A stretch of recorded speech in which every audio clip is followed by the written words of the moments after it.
Hello students, कैसे हो। इससे पहली क्लास में हम अर्थ मूवमेंट के बारे में पढ़ रहे थे।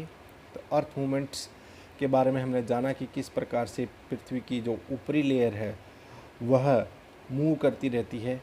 और मूव कहाँ पर करती है, मतलब कि चलती रहती है, गतिमान रहती है। तो मूव कहाँ पर करती है, उसकी मूवमेंट कहाँ पर रिकॉर्ड होती है, वह मुख्य रूप से आपकी जो प्लेट्स होती हैं, प्लेट्स के किनारों पर उसकी मूवमेंट्स रिकॉर्ड होती है। और मूवमेंट भी आज मैं बताना चाहूँगा कि मूवमेंट है जो वह भी तीन प्रकार की मूवमेंट वहाँ पर उसके जो किनारे होते हैं, तीन प्रकार की मूवमेंट वहाँ पर देखने को मिलती है। पहली होती है कन्वर्जेंट मूवमेंट। कन्वर्जेंट मूवमेंट के अंदर मैं अभी आपके सामने एक छोटा सा चित्र प्रस्तुत कर रहा हूँ। इस चित्र के अंदर आप देखिए कि कन्वर्जेंट मूवमेंट के अंदर क्या होता है। कन्वर्जेंट मूवमेंट के अंदर जो प्लेट्स हैं वह एक पॉइंट की तरफ बढ़ रही होती है, सिमिलर पॉइंट की तरफ, मतलब एक दूसरे के नज़दीक आ रही होती हैं। ठीक है। तो इस चित्र के अंदर आपको दिखाई दे रहा है सीधा सा कि जो प्लेट्स हैं वह एक दूसरे के नज़दीक आ रही हैं। जब प्लेट्स एक दूसरे के नज़दीक आती हैं तो यहाँ पर क्या होता है, यहाँ पर डिस्ट्रक्शन होता है। डिस्ट्रक्शन, एक प्लेट दूसरी प्लेट्स के नीचे धंस जाती है। प्लेट्स कौन सी नीचे धंसती है, या तो वह प्लेट दूसरी प्लेट से भारी है, उसकी डेंसिटी ज़्यादा है, या उसकी रफ्तार ज़्यादा है, या वह पुरानी है। तो ये जो चीज़ें तीनों में से कोई भी एक चीज़ यदि किसी प्लेट के अंदर होती है तो वह दूसरी प्लेट के नीचे धंस जाती है और उसको ऊपर की तरफ उठा देती है। और वहाँ पर जो वलित पर्वत, जो मैंने कहा था कि फोल्ड माउंटेन का निर्माण होता है, इस प्रकार की जब मूवमेंट देखने को मिलती है, मतलब कि जहाँ पर कन्वर्जेंट मूवमेंट होती है। ठीक है। कन्वर्जेंट मूवमेंट के अंदर जो भी प्लेट जब एक दूसरे के नज़दीक आती हैं तो उनके बीच में जितना भी मटेरियल होता है वह स्क्वीज्ड होकर के, मैंने बताया था कि जब प्लेट्स एक दूसरे के नज़दीक आती हैं तो उनके बीच का जो मैटर है स्क्वीज्ड होकर के फोल्ड माउंटेन के अंदर वह बदल जाता है। दूसरी जो मूवमेंट होती है वह होती है, उसके लिए भी मैं ये आपके सामने एक चित्र प्रस्तुत करना चाहूँगा। तो इस चित्र के अंदर आप देखिएगा कि जो प्लेट्स हैं वह एक दूसरे से दूर जा रही हैं। जब प्लेट्स एक दूसरे से दूर जाती हैं तो क्या होता है कि उसको डाइवर्जेंट, मतलब कि एक पॉइंट से दूर जा रही हैं तो डाइवर्ज हो रही हैं, इस तरह से दूर जा रही हैं प्लेट्स, तो डाइवर्जेंट मूवमेंट कहा जाता है। तो इस प्रकार की जब मूवमेंट होती है तो वहाँ पर क्या होता है कि नीचे से जो कन्वेक्शन करंट्स चल रही होती है उस पॉइंट से, जहाँ से वो प्लेट्स एक दूसरे से दूर जा रही है, तो वहाँ से लावा बाहर की तरफ निकलता है। और वहाँ पर भी एक प्रकार की आपकी टोपोग्राफी देखने को मिलती है। वहाँ पर भी एक प्रकार का लैंडस्केप तैयार होता है और जिसको हम कहते हैं मध्य महासागरीय कटक। यहाँ पर क्योंकि समुद्रों के बीच में, जैसे कि अब अटलांटिक ओशियन का ही उदाहरण हम देखें तो अटलांटिक ओशियन के अंदर से बीच में से ऊपर से लेकर के नीचे तक आपको एस आकार में, उल्टे एस आकार में आपको वहाँ पर एक बहुत बड़ी टापुओं की एक श्रृंखला नज़र आएगी। इस प्रकार से नज़र आएगी। तो जब वह जो आपको नज़र आती है तो वह इसी का परिणाम है कि वहाँ पर डाइवर्जेंट प्लेट बाउंड्रीज हैं। और तीसरा जो प्लेट बाउंड्रीज है उसमें क्या होता है कि प्लेट एक दूसरे के पैरेलल, समानांतर, मैंने बताया था कि इस प्रकार से खिसक रही होती हैं, पैरेलल। ठीक है। एक प्लेट ये है, एक प्लेट ये है, और वह एक दूसरे के साथ इस तरह से ये बीच में उसकी बाउंड्री है और वो इस प्रकार से एक दूसरे के साथ खिसक रही होती है। तो इस प्रकार की बाउंड्री को हम ट्रांसफॉर्म बाउंड्री कहते हैं। इसका भी उदाहरण अगर मैं आपको बताना चाहूँ तो इसका भी उदाहरण है जो हमारा वो सेंट एंड्रियास फॉल्ट, इसका एक महत्वपूर्ण उदाहरण है जो कि नॉर्थ अमेरिका के पश्चिमी तट पर इसका एक उदाहरण देखने को मिलता है, सेंट एंड्रियास फॉल्ट। इसका एक ट्रांसफॉर्म बाउंड्री का एक महत्वपूर्ण उदाहरण है। तो अब आपने देखा कि तीन प्रकार की बाउंड्रीज होती हैं। पहली कन्वर्जेंट बाउंड्री, दूसरी डाइवर्जेंट बाउंड्री, तीसरी ट्रांसफॉर्म बाउंड्री। तो तीन बाउंड्रीज के बारे में मैंने बताया है। अब यहाँ पर हम इन्हीं बाउंड्रीज से रिलेटेड स्टडी करेंगे। ठीक है। तो जब कन्वर्जेंट बाउंड्रीज जहाँ पर होती है वहाँ पर फोल्ड माउंटेन्स बनते हैं। फोल्ड माउंटेन्स मैंने बताया कि फोल्ड इस प्रकार से, फोल्ड एक ऊपर एक नीचे, एक ऊपर एक नीचे, तो इस प्रकार के फोल्ड माउंटेन्स पहाड़ों का निर्माण होता है। इसके मुख्य उदाहरण आपको के सामने मैं पहले भी बता चुका हूँ, जैसे कि हिमालय पर्वत, एटलस, आल्प्स, एंडीज, रॉकीज़, इसके महत्वपूर्ण उदाहरण आपके सामने हैं। तो अब आज हम करने जा रहे हैं इस चैप्टर के अंदर फोल्ड किसे कहते हैं। देखिए, फोल्ड जो होता है वह मुख्य रूप से प्लेट की कन्वर्जेंट बाउंड्री जहाँ पर होती है वहाँ पर आपका फोल्ड बनता है। अब फोल्ड में क्या होता है, एक पार्ट ऊपर की तरफ उठा हुआ होता है, एक पार्ट नीचे की तरफ धंसा हुआ होता है। तो ऊपर वाले पार्ट को हम उस फोल्ड का एंटीक्लाइन कहते हैं और नीचे वाले पार्ट को सिंक्लाइन कहते हैं। एंटीक्लाइन क्या है कि पहाड़ की जैसे की चोटी हो गई, और जो वैली वाला पार्ट है जो नीचे की तरफ धंसा हुआ उसको हम बोलते हैं सिंक्लाइन। इसको भी मैं आपके सामने एक चित्र दिखा रहा हूँ। इस चित्र के अंदर आप देखिए कि एंटीक्लाइन क्या होता है, सिंक्लाइन क्या होता है। तो यहाँ पर आपको दिखाई दे रहा है कि ऊपर वाला पार्ट एंटीक्लाइन है और नीचे वाला पार्ट वो सिंक्लाइन है। ठीक है, तो अब इसके बाद एक चीज़ और देखने की होती है फोल्ड के अंदर। फोल्ड के अंदर आपको कई बारी डिप और स्ट्राइक, ये दो कंसेप्ट और देखने को मिलते हैं। डिप क्या होती है, डिप देखिए, यदि एक प्लेन एरिया है, इस प्रकार से मान लिया जाए ये प्लेन एरिया है और इसके ऊपर ये यहाँ पर पहाड़ बना हुआ है, ये मेरी उंगलियाँ जिस प्रकार से झुकी हुई हैं इस प्लेन एरिया के साथ, देखिएगा कि जिस प्रकार से ये पहाड़ है, मान लिया जाए इस प्रकार से ये पहाड़ है झुका हुआ है। तो ये जो झुकाव है इसका, और ये प्लेन एरिया, ये मेरा हाथ प्लेन एरिया है और ये पहाड़ है, और उंगलियां मेरी इस प्लेन एरिया के साथ क्या एक एंगल बना रही हैं, और जो ये एंगल, ये उंगलियां यहाँ से यहाँ तक का एंगल बना रही हैं, इस एंगल को हम क्या कहते हैं, हॉरिजॉन्टल प्लेन के साथ जो एंगल बनाता है पहाड़, उस एंगल को हम अपना डिप कहते हैं। क्या कहते हैं, उस एंगल को हम अपना डिप कहते हैं। और इसके बाद आता है स्ट्राइक किसे कहते हैं, स्ट्राइक भी इसी प्रकार से हमारा होता है। तो स्ट्राइक के बारे में भी मैं अभी, एक मिनट रुकिए, तो मैं बता रहा था कि स्ट्राइक क्या होती है। तो स्ट्राइक भी क्या होती है, जो हमारा डिप था, डिप मैंने क्या बताया कि एक पहाड़ का वो एंगल था, ये वाला एंगल, और इस एंगल के साथ 90 डिग्री का कोण बनाने वाली रेखा, मतलब कि ये जो रेखा इस हाथ के ऊपर जो रेखा, मतलब कि प्लेन एरिया के ऊपर जो रेखा, सीधी रेखा खींची गई और वह उसके साथ 90 डिग्री का जो एंगल बना रही है, उस एंगल को ही हम क्या कहते हैं, स्ट्राइक कहते हैं। तो डिप और स्ट्राइक के बारे में भी आपको पता चल गया कि डिप क्या होता है। उस डिप पहाड़ के झुकाव को कहते हैं, और वह झुकाव आपका प्लेन एरिया के साथ देखा जाता है। प्लेन एरिया पर पहाड़ का कितना झुकाव है, तो इसको हम क्या कहेंगे, डिप। और स्ट्राइक किसको कहेंगे कि जो डिप है हमारा, वह प्लेन एरिया के साथ 90 डिग्री की जो रेखा बनाता है, उस रेखा को हम अपना स्ट्राइक कहते हैं। अब इसके बाद आपका इसके अंदर एक चीज़ और आती है। अभी आपने पढ़ा था कि एंटीक्लाइन क्या होता है, पहाड़ का ऊपर वाला पार्ट, और सिंक्लाइन क्या होता है, पहाड़ का नीचे वाला पार्ट। इसके साथ साथ दो टर्म और होती है, एंटीक्लोनोरियम और सिनक्लोनोरियम। एंटीक्लोनोरियम क्या होता है कि जब एक पहाड़, यह एक छोटा सा मैं आपके सामने चित्र प्रस्तुत कर रहा हूँ, इसके अंदर देखिएगा कि उसमें बहुत सारे एंटीक्लाइन और सिंक्लाइन ऊपर वाले पार्ट में इस प्रकार से बने हुए होते हैं, और नीचे वाला जो पार्ट होता है उसके अंदर भी बहुत सारे एंटीक्लाइन सिंक्लाइन बने होते हैं।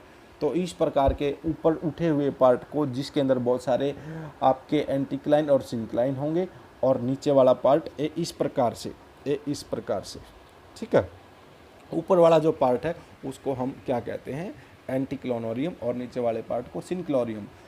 यह भी मैं आपके सामने एक चित्र के माध्यम से आपको बताना चाहूँगा, ये देख लीजिएगा। ठीक है, अब आपके सामने आता है कि भाई फोल्ड कितने प्रकार के होते हैं। तो आप देखते हैं हम फोल्ड कितने प्रकार के होते हैं। तो चलिए हम देखते हैं कि फोल्ड कितने प्रकार के होते हैं। तो पहला जो फोल्ड होता है उसको बोलते हैं हम सिमेट्रिकल फोल्ड। सिमेट्री फोल्ड का जो फोल्ड होता है उसका चित्र मैं यहाँ पर दिखा रहा हूँ। इस चित्र के अंदर आप देखिएगा कि जो फोल्ड होता है सिमेट्रिकल फोल्ड, उसके अंदर दोनों ही भुजाएं, वो एंटीक्लाइन और सिंक्लाइन दोनों ही भुजाएं समानांतर होती हैं। समानांतर नहीं, कि उनका जो झुकाव होता है वह बिल्कुल ही एक जैसा होता है। जो नीचे की तरफ आ रही है भुजा उसका भी और ऊपर जा रही है उसका भी, दोनों का जो झुकाव है वह समान होता है। तो इस प्रकार की का जो फोल्ड होता है उसको हम क्या कहते हैं, सिमेट्रिकल फोल्ड। इसे सुडोल वलन भी कहते हैं, सुडोल वलन भी कहते हैं। इसके साथ साथ एसिमेट्रिकल फोल्ड भी होता है। एसिमेट्रिकल फोल्ड के अंतर्गत क्या होता है कि उसमें दो भुजाएं होती हैं, एक भुजा ऊपर जा इसे नीचे की तरफ आ रही है, एक वापस ऊपर जा रही है। तो इसमें क्या होता है, दोनों ही भुजाएं जो फोल्ड की होती हैं वह असमान होती है। एक भुजा छोटी होती है, एक भुजा लंबी होती है। जो लंबी भुजा होती है उस पर जो ढलान वह कम होता है, और जबकि छोटी भुजा होती है उस पर ढलान है वह बहुत ही तीव्र ढलान होता है, बहुत ही तेज एक्यूट एंगल बना हुआ होता है। तो हम क्या कहेंगे कि इसमें दोनों भुजाएं असमान होती हैं, और इसको बेडॉल वलन भी कहते हैं। इसके बाद नंबर 3 जो फोल्ड होता है उसको बोलते हैं मोनोक्लाइनल फोल्ड। मोनोक्लाइनल फोल्ड के अंदर आपको मैं बताना चाहूँगा कि क्या होता है कि इसमें एक तरफ से ज़्यादा फोर्स लग रही होती है। तो उस परिस्थिति में क्या होता है कि इसका एक लिम्ब, जिसका एक साइड की जो दिशा होती है वह अधिक तीव्र ढाल वाली बन जाती है, जबकि दूसरी तरफ की दिशा है जो वह कम ढाल वाली होती है। तो इस प्रकार की कंडीशंस में जब मोनोक्लाइनल एक तरफ से ज़्यादा फोर्स लग रही होती है तो हम उसको मोनोक्लाइनल कहते हैं। दूसरा, इसके बाद नंबर 4 जो टाइप का फोल्ड होता है उसको बोलते हैं आइसोक्लाइनल फोल्ड, मतलब कि समनत वलन का मतलब क्या होता है कि जब दोनों तरफ से ही तीव्र फोर्स लग रही होती है, तो दोनों तरफ से ही तीव्र गति से फोर्स लग रही है, बहुत ही ज़्यादा फोर्स लग रही है, तो बीच का जो एंगल है वो बिल्कुल ही यू आकार का, यूं और यूं, बिल्कुल ही यू आकार के का वलन बन जाता है। ये सभी आप अपने इन चित्रों के अंदर देखते रहें और मिलाते रहें कि यह आपका आइसोक्लाइनल फोल्ड होता है। नंबर 5 आपका आता है ओवरफोल्ड, मतलब कि प्रतिवलन के अंदर क्या होता है कि जब फोर्स लग रही होती है दोनों तरफ से, तो फोर्स लगते लगते क्या होता है कि एक पार्ट है जो वह दूसरे पार्ट के ऊपर की तरफ चढ़ जाता है। और जब यह इस प्रकार से जब ऊपर की तरफ चढ़ जाता है, तो जैसा कि चित्र के अंदर दिखाया गया है, तो यहाँ पर वह समानांतर नहीं हो पाता है पूरा, लेकिन वह दूसरा एक लिम्ब दूसरे लिम्ब के ऊपर चढ़ जाता है। लिम्ब क्या होता है, लिम्ब पहाड़ की का एक अक्ष को लिम्ब कहते हैं। एक तरफ के ढलान को उसका लिम्ब कहा जाता है, दूसरी तरफ के ढलान, जैसे कि ये पहाड़ है, इसका ये वाला पार्ट एक लिम्ब है और ये वाला पार्ट दूसरा लिम्ब है, ठीक है। तो पहाड़ का एक लिम्ब दूसरे लिम्ब के ऊपर चढ़ जाता है। तो जब चढ़ने के बाद लेकिन वह पूरी तरह से समानांतर नहीं हो पाता, तो इस प्रकार की स्थिति के अंदर आपका प्रतिवलन या फिर ओवरफोल्ड बनता है। उसके बाद यह अवस्था जब लगातार चलती रहती है तो रिकम्बेंट फोल्ड बनता है। रिकम्बेंट मतलब परिवलित फोल्ड बन जाता है, परिवलित वलन बन जाता है। तो उसमें क्या होता है कि जब इतना सा चढ़ा था शुरू में, तो उसके बाद चढ़ते चढ़ते वह पहाड़ और आगे की तरफ चला जाता है और नीचे वाला आगे की तरफ चल जाता है, और वह दोनों एक दूसरे के ऊपर इस प्रकार से बैठ जाते हैं और एक दूसरे के बिल्कुल समानांतर हो जाते हैं। जब इस प्रकार की कंडीशंस देखने को मिलती हैं तो उसको हम क्या कहते हैं, प्रतिवलित फोल्ड या फिर रिकम्बेंट फोल्ड। यह आप प्रतिवलित नहीं, सॉरी, उसको हम बोलते हैं परिवलित फोल्ड, मतलब कि रिकम्बेंट फोल्ड जो होता है वह हमारा ओवरफोल्ड से नेक्स्ट स्टेज होती है, ठीक है। चलिए अब आगे देखते हैं। नंबर 7 आता है ओवर थ्रस्ट फोल्ड। मैंने जैसे कि अभी मैंने बताया कि रिकम्बेंट फोल्ड होता है। रिकम्बेंट फोल्ड में वह एक दूसरे के समानांतर आते हैं, लेकिन उनका जो एक्सिस है वह टूटता नहीं है। लेकिन ओवर थ्रस्ट फोल्ड में क्या होता है, उसका एक्सिस टूट करके वह और आगे की तरफ बढ़ जाता है और उसके ऊपर अध्यारोपित हो जाता है, मतलब सुपर इम्पोज्ड हो जाता है, उसके ऊपर जाकर के वो बैठ जाता है। तो क्या होता है, ऊपर वाली लेयर और नीचे वाली लेयर में असमानता देखने को मिलती है, क्योंकि ऊपर वाला जो पार्ट है वह कहीं और से आकर के दूसरे पहाड़ के ऊपर आकर अध्यारोपित हो गया है। ठीक है, तो इस प्रकार की कंडीशंस में जब फोल्ड बनता है तो उसको हम बोलते हैं ओवर थ्रस्ट फोल्ड। इसके बाद जो नेक्स्ट आता है उसको हम बोलते हैं नीपे। ठीक है, उसको बोलते हैं हम नीपे। नीपे क्या होता है? NAPPE, नीपे। ठीक है, तो नीपे का निर्माण किस प्रकार से होता है? वह भी इसी ओवर थ्रस्ट फोल्ड के बाद की स्टेज होती है। ओवर थ्रस्ट फोल्ड के बाद की स्टेज क्या होती है? जब प्रेशर इतना ज़्यादा अधिक होता है दोनों तरफ से और वह फोल्ड टूट करके आगे की तरफ ओवर थ्रस्ट फोल्ड बन जाता है, तो यह ऊपर वाला पार्ट इस प्रकार से खिसकता कहीं दूर, कई 100 किलोमीटर दूर जा कर के मिलता है।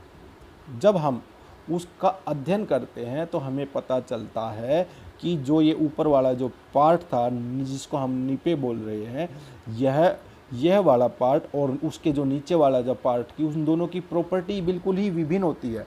उनका स्ट्रक्चर भी विभिन्न हो सकता है, उनकी कंपोजिशन भी विभिन्न हो सकती है। तो इस प्रकार से नीपे का निर्माण होता है। इसके बाद नंबर 9 आता है पंखाकार वलन, मतलब कि फैन फोल्ड। फैन फोल्ड के अंतर्गत आपने कई बार देखा होगा कि फैन किस प्रकार का होता है। इस प्रकार से उसको हिलाते हैं तो आगे की का जो आकार है इस प्रकार से होता है। अभी मैंने आपको थोड़ी देर पहले बताया था एंटीक्लोनोरियम और सिंक्लोनोरियम। तो जब कभी आपका इस प्रकार का आकार बन जाता है एंटीक्लोनोरियम, ठीक है, और उसमें जो फोर्स है दोनों तरफ से जो लग रही है, जो उसको अपनी तरफ क्या कहते हैं, कंप्रेस्ड फोर्स, कंप्रेशन वाली जो फोर्स जो लग रही है वह फोर्स इतनी ज़्यादा एक्यूट हो जाती है और एंटीक्लोनोरियम के ऊपर जब वो लगती है तो उसके जो लिम्ब है बहुत ही नज़दीक आ जाते हैं। तो जैसा कि चित्र के अंतर्गत दिखाया गया है कि उनके लिम्ब बहुत ही नज़दीक आ जाते हैं और एक फैन फोल्ड की तरह वह अपना आकार बना लेते हैं। तो इस प्रकार की वो होती है। उसके बाद नेक्स्ट देखते हैं, अब लास्ट में 2 फोल्ड और आते हैं, नंबर 10 और नंबर 11। नंबर 10 टाइप का जो फोल्ड होता है वह होता है ओपन फोल्ड और नंबर 11 होता है क्लोज्ड फोल्ड। ओपन फोल्ड और क्लोज्ड फोल्ड में क्या होता है कि जो फोल्ड जब बनते हैं तो जब साधारण कंप्रेशनल फोर्स लग रही होती है तो लहरनुमा आकृति बन जाती है। लहरनुमा, इस प्रकार की लहरनुमा आकृति बन जाती है और एक लिम्ब से दूसरे लिम्ब के बीच का जो एंगल होता है वह 90 डिग्री से ज़्यादा और क्या कहते हैं 180 डिग्री से बीच से कम का एंगल बनता है। मतलब ऑब्ट्यूज एंगल, मतलब कि अधिक कोण कहते हैं जिसको हम वह बनता है। तो इस प्रकार के जो फोल्ड को हम क्या कहते हैं, अधिक कोण कहते हैं ओपन फोल्ड कहते हैं। जबकि जो क्लोज्ड फोल्ड बनते हैं उनके अंदर 2 लिम्ब्स के बीच का कोण है वह एक्यूट एंगल बनता है। तो इस प्रकार के एंगल को हम, इस प्रकार के फोल्ड को हम क्या कहते हैं, आपका क्लोज्ड फोल्ड कहते हैं। और क्लोज्ड फोल्ड के अंतर्गत जो कंप्रेशनल फोर्स है वह बहुत ही तीव्र होती है। तो अब आपने देखा कि फोल्ड किस प्रकार के होते हैं, 11 प्रकार के टोटल फोल्ड बताए हैं। तो स्पेशली करके आपका फोल्ड और फॉल्ट का एक स्पेशल क्वेश्चन आ सकता है। आपको ये सारे के सारे, आपको उसके अंतर्गत आपको ये सारे चित्र बनाने होंगे और सभी का आपको बताना होगा कि कितने प्रकार के फोल्ड हैं, फोल्ड किस प्रकार बनता है। ठीक है, अब देखते हैं फॉल्ट किसे कहते हैं। चलिए अब देखते हैं फॉल्ट किसे कहते हैं। अब फॉल्ट के बारे में मैंने बताया था 3 तरह की फोर्सेस बताई थी मैंने। एक कंप्रेशनल फोर्स थी जो एक दूसरे के नज़दीक आ रही है प्लेट्स। एक फोर्स मैंने बताई थी एक दूसरे से दूर जा रही है प्लेट्स। तो जब प्लेट्स एक दूसरे से दूर जाती हैं तो क्या होता है कि वहाँ पर आपका और जब एक दूसरे से दूर जाती है तो वहाँ पर आपका किसी एक प्लेन के सहारे से वह प्लेट एक दूसरे से दूर मूव हो रही होती है।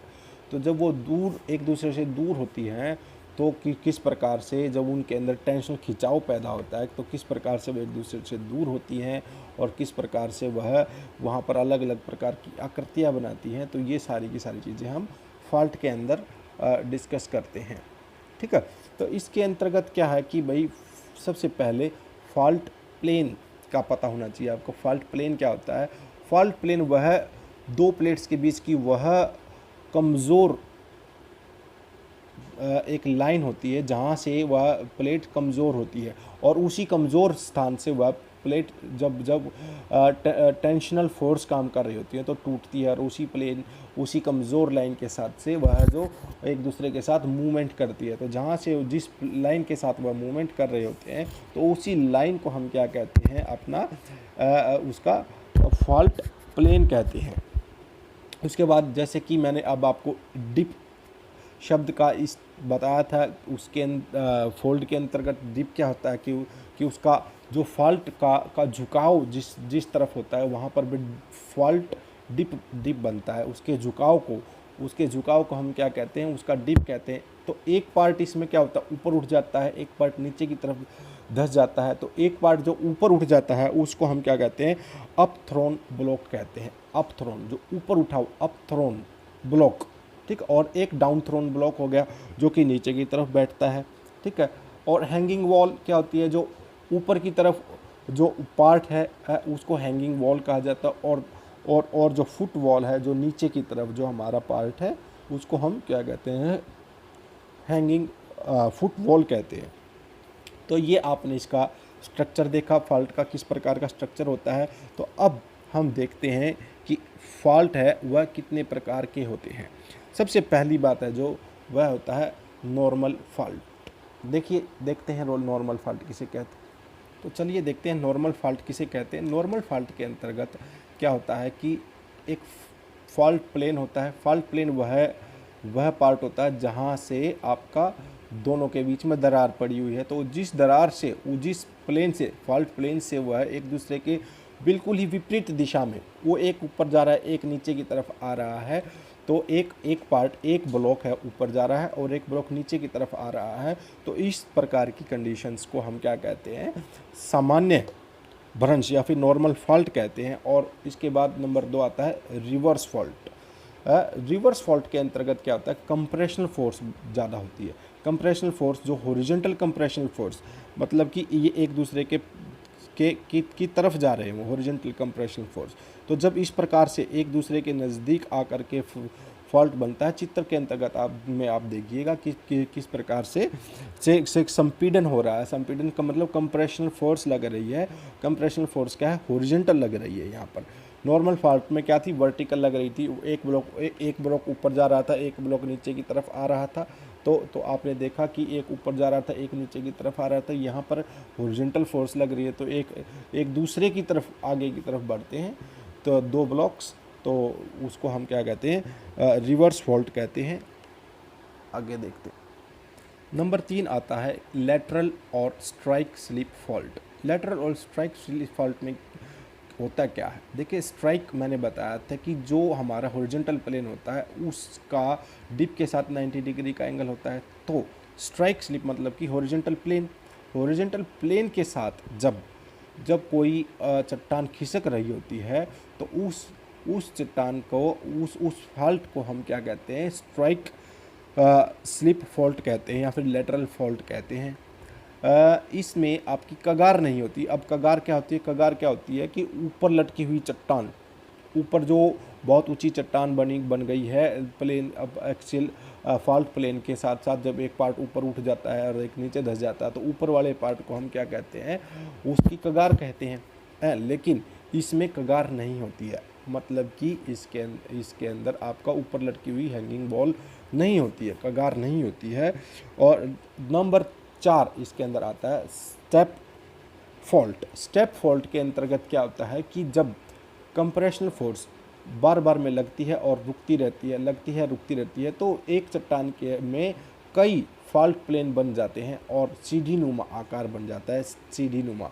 तो जब सीढ़ी नुमा आकार बन जाता है तो इस प्रकार की टोपोग्राफी को हम स्टेप फॉल्ट कहते हैं।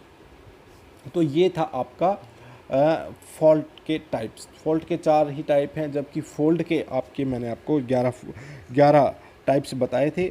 अब इसके फोल्ड और फॉल्ट के बाद इससे जो फॉल्ट है, फॉल्ट के अंदर अलग अलग तरह की टोपोग्राफी देखने को मिलती है। वह देखते हैं किस किस प्रकार की टोपोग्राफी इसमें देखने को मिलती है। तो तो सबसे पहली जो इसके अंदर टोपोग्राफी देखने को मिलती है उसको हम बोलते हैं होर्स्ट या ब्लॉक माउंटेन्स। होर्स्ट का मतलब क्या होता है कि जब चित्र, मैं आपको एक चित्र दिखा रहा हूँ, चित्र के अंदर देखिए कि जो बीच वाला जो पार्ट है वह तो स्टेबल होता है और उसके साइड वाले पार्ट हैं वह नीचे की तरफ खिसक जाते हैं। जो जब नीचे की तरफ खिसकते हैं तो बीच में से एक पहाड़ नुमा, पूरे का पूरा पहाड़ बीच वाला यूं का यूं खड़ा दिखाई देता है और इसी ऊपर उठे हुए पार्ट को हम होर्स्ट या ब्लॉक माउंटेन कहते हैं। इसके जो मुख्य उदाहरण हैं ब्लैक फॉरेस्ट माउंटेन, उसके बाद वॉसेज माउंटेन है, संयुक्त राज्य अमेरिका में जो वासाच श्रेणी है, सीरा नेवाडा भी यूएसए के अंदर ही है, और साल्ट रेंज जो हमारी पाकिस्तान के अंदर पाई जाती है, यह भी आपकी ब्लॉक माउंटेन का एक महत्वपूर्ण उदाहरण है। उसके बाद आती है रिफ्ट वैली। रिफ्ट वैली में अभी मैंने बताया कि एक पार्ट ऊपर उठ जाता है और दूसरा पार्ट नीचे की तरफ रह जाता है। जो नीचे वाला जो पार्ट रहता है इस चित्र के अंतर्गत देखिएगा, उस पार्ट को हम क्या कहते हैं, रिफ्ट वैली कहते हैं। रिफ्ट वैली के साथ साथ इसको हम ग्रेबन भी कहते हैं। ग्रेबन क्या होता है, ग्रेबन का आकार है जो वो रिफ्ट वैली से थोड़ा सा छोटा होता है। रिफ्ट वैली के उदाहरण बहुत सारे देखने को मिलते हैं पूरी अर्थ के ऊपर। जो सबसे बड़ी रिफ्ट वैली है वह ईस्टर्न अफ्रीका से लेकर के और आपका जिसके अंदर बहुत सारी झील और बहुत बड़ा एरिया इसके अंदर इंक्लूड होता है, और जो कि इजराइल जॉर्डन तक फैली हुई है, जिसके अंदर मृत सागर से लेकर के आपका उसके अंतर्गत उसमें पाया जाता लाल सागर भी उसी के अंदर आता है, रेड सी जिसको हम कहते हैं। ये सारे के सारा पार्ट ईस्टर्न अफ्रीका के अंतर्गत इसके अंदर आता है। तो रिफ्ट वैली, उसको रिफ्ट वैली कहते हैं। इसका भी मैं आपको एक चित्र आपके सामने प्रस्तुत कर रहा हूँ जिसको आप देख सकते हैं यहाँ पर। ये आपका रिफ्ट वैली थी।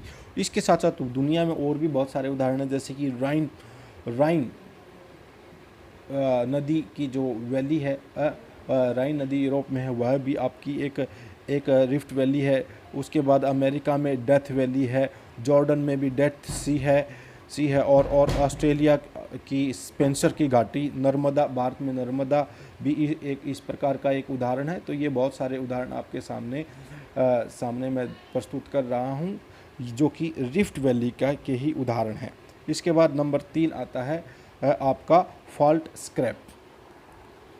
तो फॉल्ट स्क्रैप का निर्माण तब होता है जब किसी ऊंचे भाग के साथ का दूसरे भाग में क्या होता है कि तनाव हो जाता है और वह बरंस पड़ जाता है, फॉल्ट पड़ जाता है और वह पार्ट नीचे की तरफ धंस जाता है, डाउनवर्ड धंस जाता है। तो इसका एक महत्वपूर्ण उदाहरण अगर यदि आप देखें तो भारत का जो पश्चिमी घाट है, वेस्टर्न घाट ऑफ इंडिया, यह एक बहुत ही महत्वपूर्ण उदाहरण है फॉल्ट स्क्रैप का पूरी दुनिया में।